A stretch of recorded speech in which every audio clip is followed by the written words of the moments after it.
Hi, my name is Edward Teachby, and I know me better as Blackbeard. I was born in 1680 in Gloucestershire, England.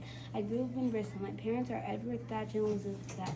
I live with my half-brother and half-sister, Thomas Thatch and Rachel Thatch. I didn't go to any school. I was homeschooled, but I got enough an education to read and write. I like meeting new people and looking at the ships going to war. As a kid, I knew I wanted to be a sailor and fight in wars.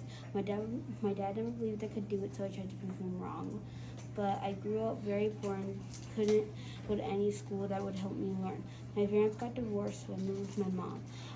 I also developed a love for the ocean at a young age because I lived near the coast of England. I became a privateer for Queen Anne of England.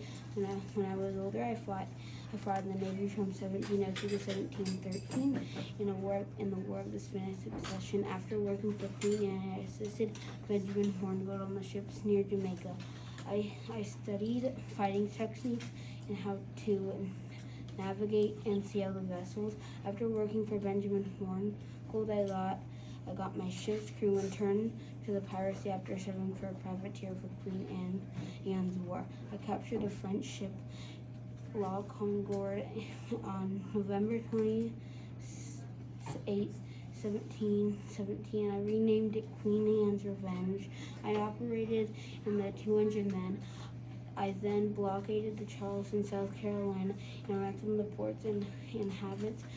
I was among the most skilled and notorious pirates and businessmen who terrorized the Atlantic and Caribbean with my images of deadly fighting skills. I kept bases or headquarters in the Bahamas in the Carolinas.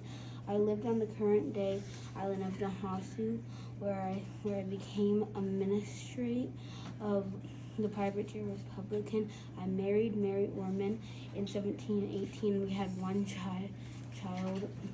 I am still remembered today because I was one of the most famous figures being active during the Golden Age of Piracy. People still actively try to find my lost treasures and my lost treasure and missing treasure today. I also helped inspire the famous ride and movie franchise, The Pirates of the Caribbean. Sadly, I died because I was shot 5 times and slashed 20 times. I was also decapitated on November 22nd, 1718 in Ocracoke, North Carolina. Thank you for listening to my speech.